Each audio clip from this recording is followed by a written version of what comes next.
Hello everyone, welcome to my channel doctor Jinal medical academy. आज के lecture में हम लोअर लिम्ब की सबसे इंपॉर्टेंट बोन डिस्कस करने वाले हैं, जो है फीमर। सबसे पहले इसका इंट्रोडक्शन देखते हैं। फीमर हमारे बॉडी की लॉन्गेस्ट और स्ट्रॉन्गेस्ट बोन होती है। अगर हम इसके टाइप की बात करें तो ये टिपिकल लॉन्ग बोन है। इसके मेजर पार्ट को हमने 3 सेक्शन में डिवाइड किया है ताकि पढ़ने के लिए आसान हो सके। सबसे ऊपर है इसका अपर एंड, जो हिप बोन के साथ आर्टिकुलेट करता है। बीच का हिस्सा है शाफ्ट, जो शेप में सिलेंड्रिकल होता है और आगे की तरफ यानी एंटीरियरली थोड़ा कर्व या कॉन्वेक्स होता है। और नीचे का हिस्सा है लोअर एंड, जो काफी बड़ा और एक्सपांडेड होता है ताकि 2 बड़े कॉन्डाइल्स बना सके, जो नी जॉइंट का पार्ट होता है। अब आते हैं सबसे इंपॉर्टेंट पार्ट पर, जो है साइड डिटर्मिनेशन। एग्जाम में जब आपको फीमर दी जाती है तो आप कैसे पहचानोगे कि ये राइट साइड की है या लेफ्ट साइड की? इसके लिए हमने 3 मेन पॉइंट पर ध्यान रखना है। सबसे पहले हम इसके 2 एंड को देखते हैं। फीमर का अपर एंड पहचानने का सबसे आसान तरीका है उसका राउंडेड हेड। वही उसका लोअर एंड काफी एक्सपांडेड होता है और वहां 2 बड़े कॉन्डाइल्स होते हैं। दूसरा पॉइंट है हेड की डायरेक्शन।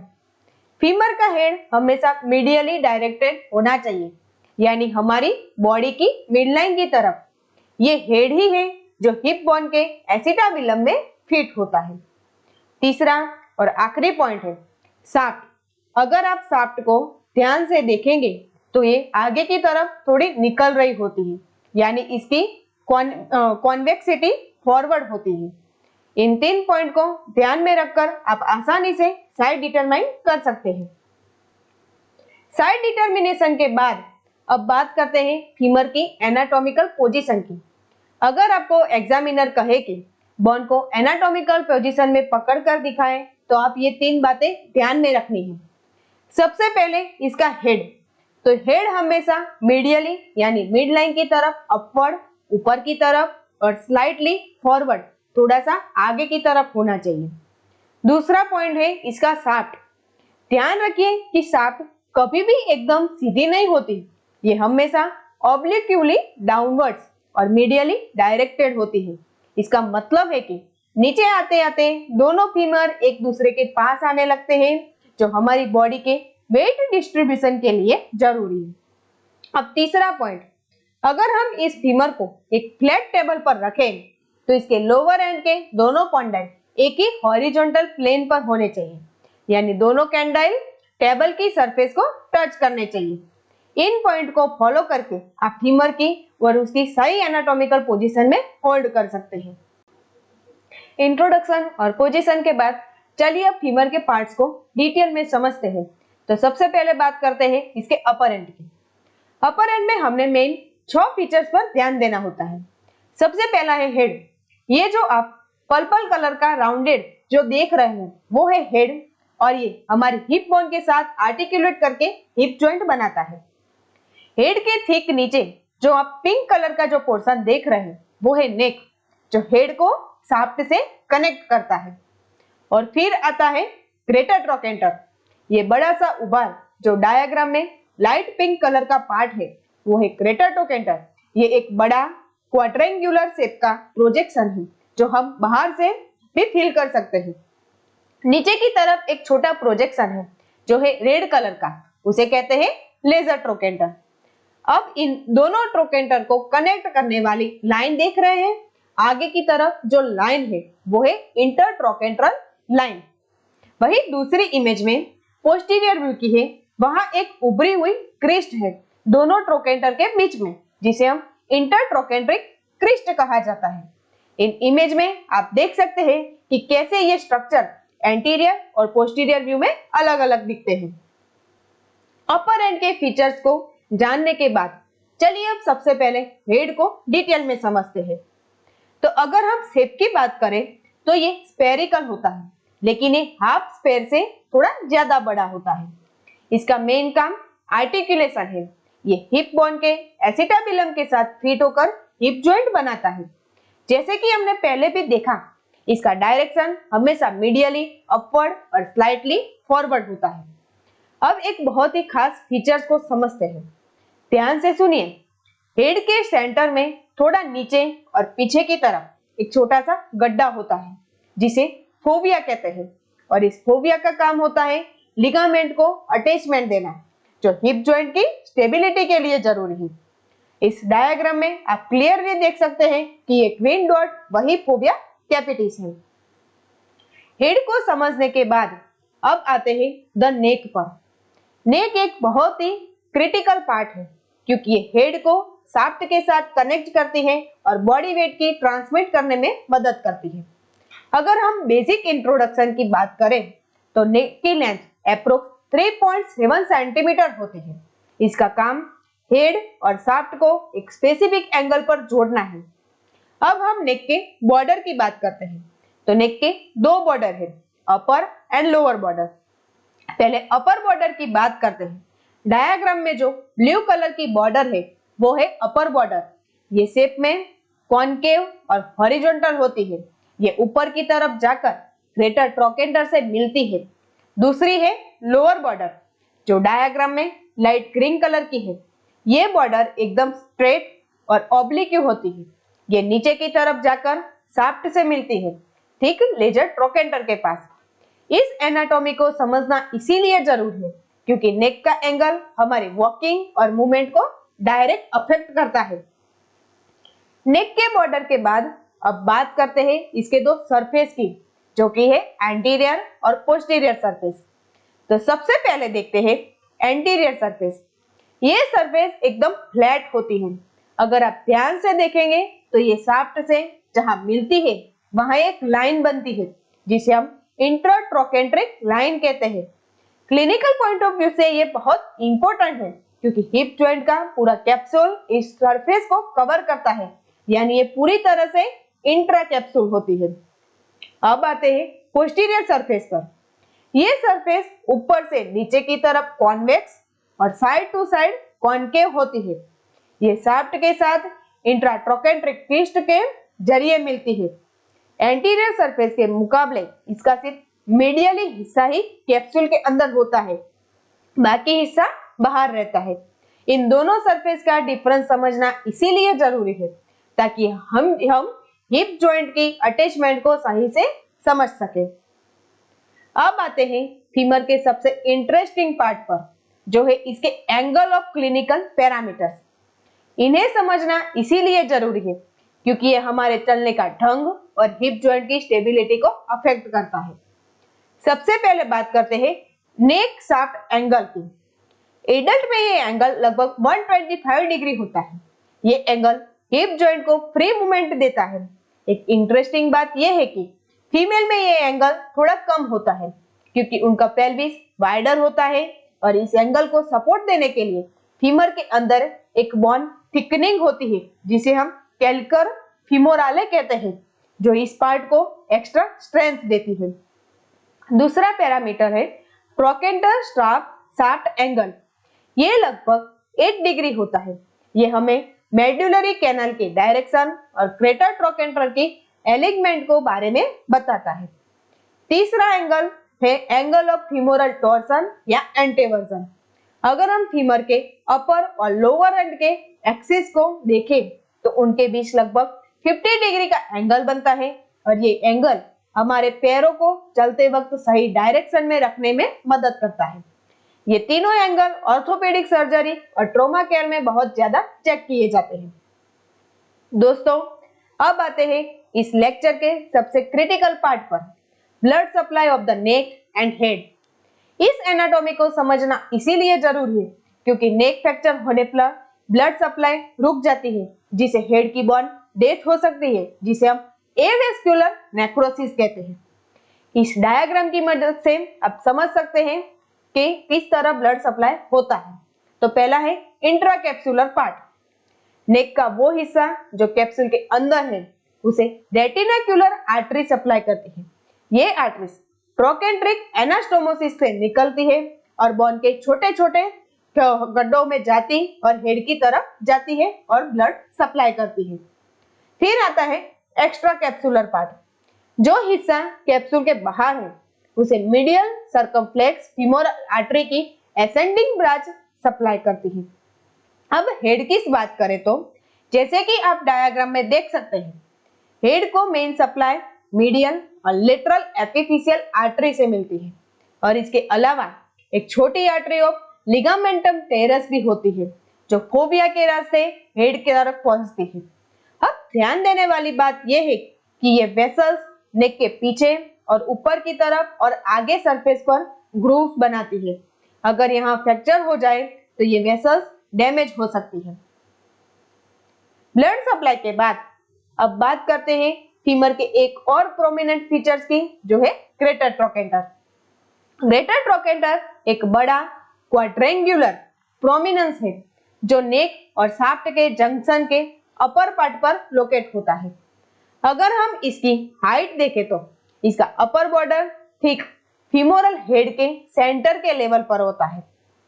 अब हम इसके बॉर्डर और एपेक्स को देखते हैं तो इसका एक अपर बॉर्डर होता है जिसके पोस्टीरियर पार्ट थोड़ा अंदर की तरफ मुड़ा होता है जिसे हम एपेक्स कहते हैं। इसके अलावा इसके एंटीरियर, पोस्टीरियर और लेटरल बॉर्डर भी होते हैं जो अलग अलग मसल्स को अटैचमेंट देते हैं। अब आते हैं ग्रेटर ट्रोकेंटर की सरफेस पर। इनकी तीन मेन सरफेस है। तो सबसे पहली है एंटीरियर सरफेस। जैसे कि आप इमेज में देख सकते हैं, ये सरफेस रफ होती है खास करके इसके लेटरल पार्ट में। फिर आती है लेटरल सरफेस। तो ये वो हिस्सा है जो हमें अपनी हिप के साइड में बाहर से फील कर सकते हैं। इस पर एक ऑब्लिक्यू रिज होती है जो ऊपर से नीचे और आगे की तरफ जाती है। मीडियल सरफेस, तो ये एग्जाम के लिए सबसे इंपॉर्टेंट सरफेस है। इसके नीचे की तरफ एक गहरा गड्ढा होता है जिसे ट्रोकेंट्रिक फोसा कहते हैं और इस फोसा के ठीक ऊपर एक रफ इंप्रेशन होता है जहां ऑब्टुरेटर मसल अटैच होती है। ये सारे लैंडमार्क ऑर्थोपेडिक सर्जन के लिए सर्जरी के वक्त रेफरेंस पॉइंट ऑफ व्यू का काम करते हैं। तो ग्रेटर ट्रोकेंटर के बाद चलिए अब फीमर के दूसरे प्रोजेक्शन यानी लेजर ट्रोकेंटर और उससे जुड़ी लाइंस को समझते हैं। तो जैसे कि आप इमेज में देख सकते हैं, लेजर ट्रोकेंटर एक कॉनिकल एमिनेंस है और इसकी डायरेक्शन हमेशा मीडियली और बैकवर्ड होती है और ये नेक और शाफ्ट के जंक्शन के पोस्टीरियर इंफीरियर पार्ट पर लोकेटेड होता है। अब बात करते हैं एक बहुत ही बड़े इंपॉर्टेंट लैंडमार्क की, इंटरट्रोकेंट्रिक क्रिस्ट। तो ये क्रिस्ट, ये लाइन नेक और शाफ्ट के जंक्शन पर एंटीरियर सरफेस पर होती है और इसकी शुरुआत ऊपर ग्रेटर ट्रोकेंटर के एंटीरियर सुपीरियर एंगल से एक छोटे से ट्यूबरकल के रूप में होती है और नीचे आते आते ये लाइन एक स्फेरिकल लाइन में बदल जाती है जो लेजर ट्रोकेंटर के नीचे से होती हुई फीमर की पोस्टीरियर सरफेस पर यानी पीछे की तरफ चली जाती है। इस लाइन का महत्व इसीलिए है क्योंकि ये हिप जॉइंट के कैप्सूल और हमारी बॉडी की सबसे स्ट्रॉन्ग लिगामेंट को अटैचमेंट देती है। लेजर ट्रोकेंटर को समझने के बाद अब हम आते हैं पीछे की तरफ यानी पोस्टीरियर सरफेस पर, जहां हमें दिखती है इंटरट्रोकेंट्रिक क्रिस्ट। ये एक काफी स्मूथ और राउंडेड रिज है जो पीछे की तरफ नेक और शाफ्ट के जंक्शन को मार्क करती है। ये ऊपर ग्रेटर ट्रोकेंटर के पोस्टीरियर सुपीरियर एंगल से शुरू होकर नीचे लेजर ट्रोकेंटर तक जाती है। अब हम इस क्रिस्ट के ठीक बीच में यानी थोड़ा सा मिडल से ऊपर एक राउंडेड इलेवेशन होता है जिसे हम क्वाड्रेट ट्यूबरकल कहते हैं। इसका नाम इसीलिए क्वाड्रेट है क्योंकि यहाँ क्वाड्रेस फीमोरालिस मसल्स आकर अटैच होती है और इसके साथ फीमर का अपर एंड कंप्लीट हो गया। अब आगे शाफ्ट देखते हैं। शाफ्ट के जनरल फीचर्स को समझते हैं। तो फीमर का शाफ्ट मोर और लेस सिलेंड्रिकल होता है। अगर आप ध्यान से देखेंगे तो ये मिडल में सबसे पतला होता है लेकिन ऊपर और नीचे की तरफ थोड़ा फैला हुआ यानी एक्सपांडेड होता है। ये शाफ्ट एकदम सीधा नहीं होता, ये आगे की तरफ थोड़ा कर्व्ड होता है जिसे हम कॉन्वेक्स फॉरवर्ड कहते हैं। ये कर्वेचर हमारी बॉडी का वेट हैंडल करने में मदद करता है। एक बहुत इंपॉर्टेंट पॉइंट ऑफ व्यू के एनाटॉमिकल पोजीशन में शाफ्ट हमेशा ऑब्लिक्यूली डाउनवर्ड्स और मीडियली डायरेक्टेड होता है।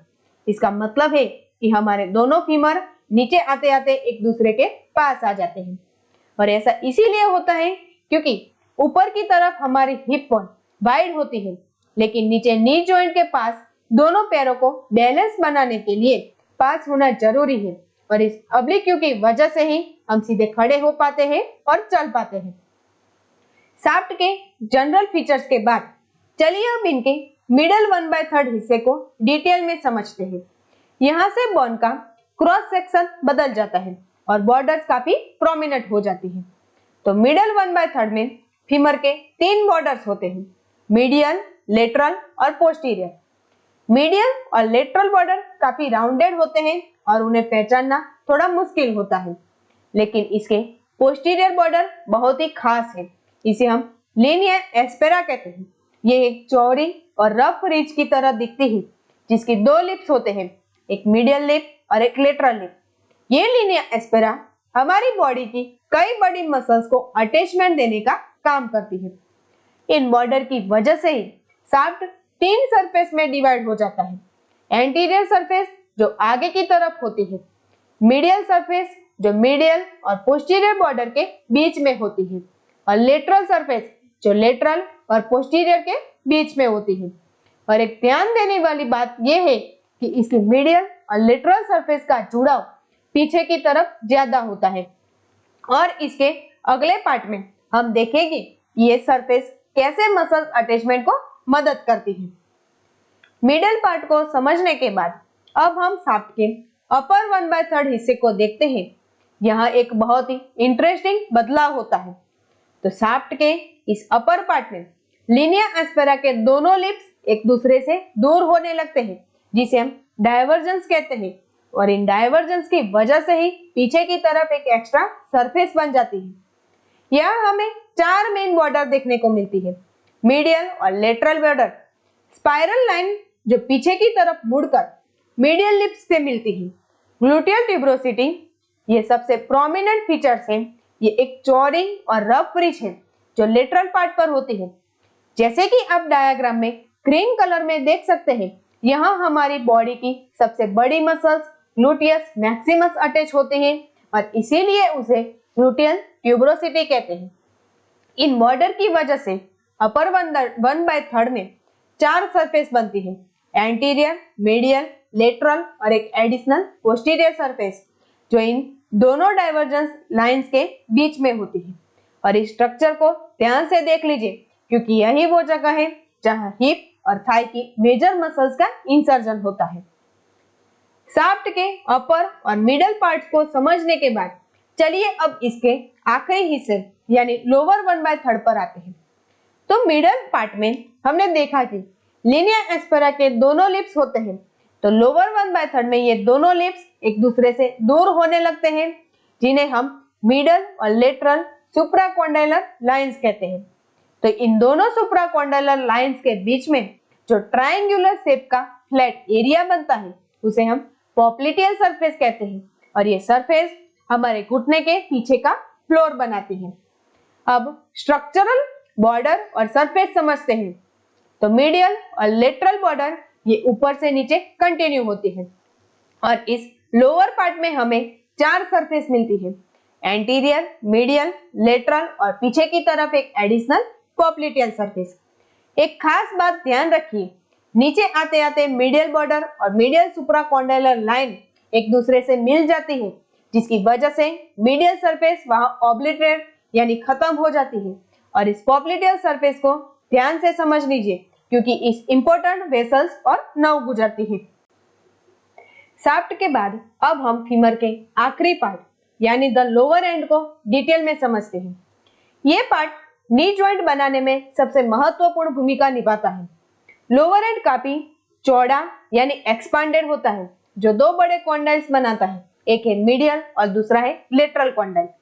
अगर आप आगे से देखेंगे तो ये दोनों कॉन्डाइल आपस में जुड़े हुए होते हैं और शाफ्ट के एंटीरियर सरफेस के एकदम लाइन में होते हैं। वहां एक स्मूथ एरिया बनता है जिसे हम पटेलर सरफेस कहते हैं। लेकिन पीछे की तरफ ये दोनों कॉन्डाइल एक दूसरे के अलग होते हैं। इन्हें बीच में एक गहरा गड्ढा या कैप होता है, जिसे हम इंटरकॉन्डाइलर नोच या इंटरकॉन्डाइलर फोसा कहा जाता है।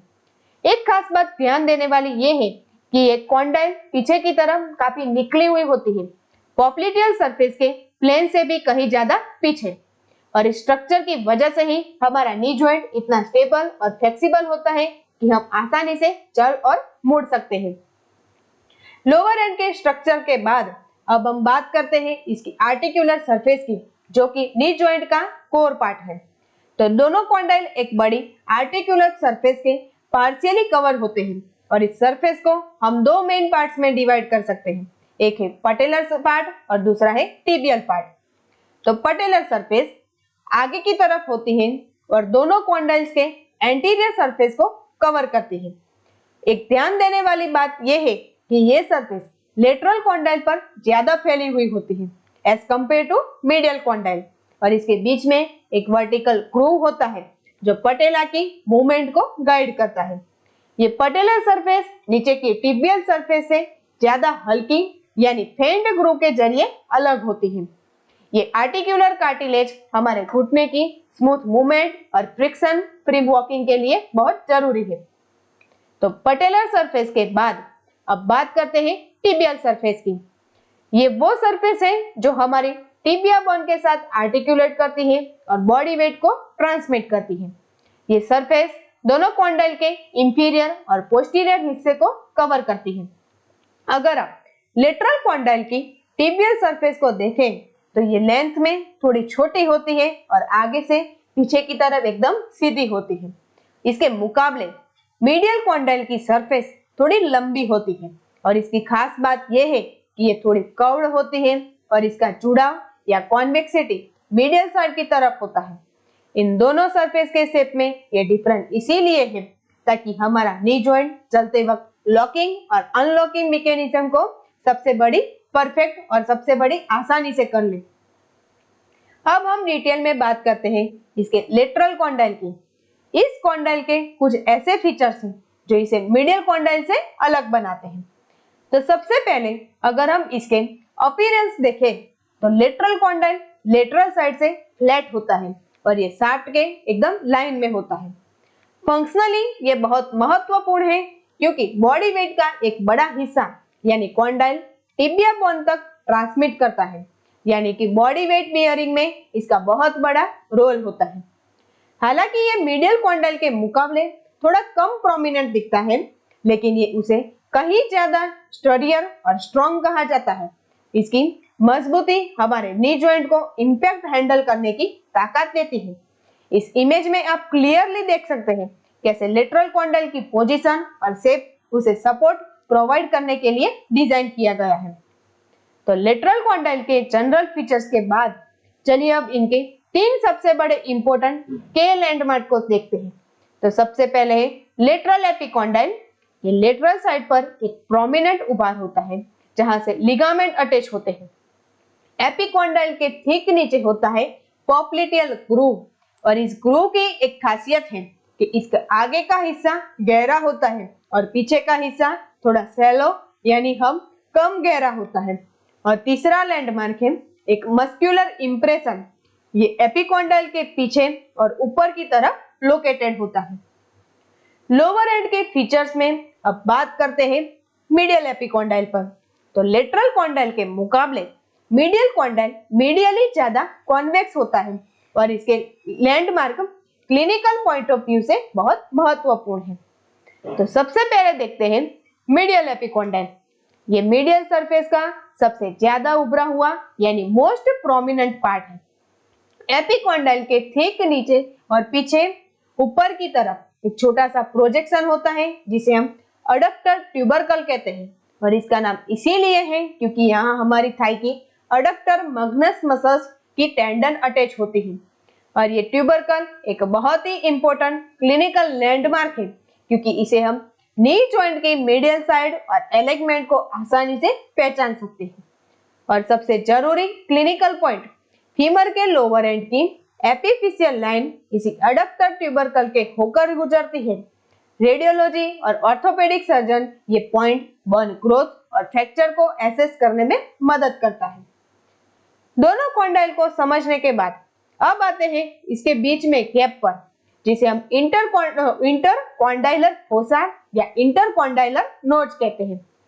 जैसे कि आप इमेज में पोस्टीरियर व्यू में देख सकते हैं, ये गहरा नोच होता है दोनों कॉन्डाइल के नीचे और पीछे वाले हिस्से को एक दूसरे से अलग करता है। और इसकी बाउंड्री को समझना बहुत जरूरी है। आगे की तरफ ये नोच पटेलर आर्टिकुलर सरफेस से लिमिटेड होता है।